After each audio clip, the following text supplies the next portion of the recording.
Hi everyone. మీరా ఆల్ఫాసా చెప్పినట్టుగా నటించద్దు, మీరుగానే జీవించండి.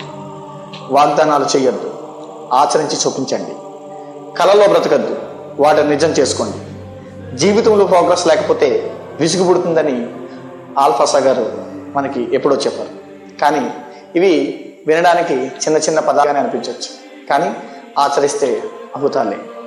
సరే, ప్రస్తుత కాలంలో ప్రతి ఒక్కరూ కూడా వారి జీవితాన్ని నటిస్తున్నారు. ఎవరి కోసమో నటిస్తూ వారి జీవితాన్ని కొనసాగిస్తున్నారు. ఒక్కసారి నువ్వు ఏం చేస్తున్నావు, దేనికోసం పరిగెడుతున్నావు, ఏం ఆలోచిస్తున్నావు, ఎవరి మెప్పు కోసం పరిగెడుతున్నావు ఒకసారి ఆలోచించుకుని నీ జీవితంలో నటన మానేసిన రోజునే నీ యొక్క వ్యక్తిగత జీవితం అనేది స్టార్ట్ అవుతుంది. ఇది నా అభిప్రాయం. వాగ్దానాలు చెయ్యొద్దు, ఆచరించి చూపించండి. ఎస్, ఒకసారి మాట ఇచ్చాము అంటే ఆ మాట మీద నిలబడి తీరాల్సిందే. ఎందుకంటే పూర్వకాలంలో కర్ణుడు నీ పక్కన నిలబడతాను అని ఇచ్చిన మాట కోసం యుద్ధంలో తన ప్రాణాలను కూడా కోల్పోవడం జరిగింది.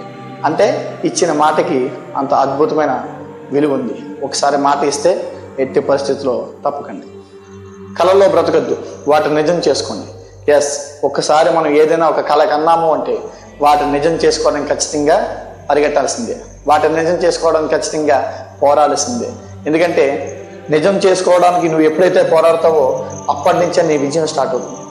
జీవితంలో ప్రోగ్రెస్ లేకపోతే విసుగు చెందుతుంది.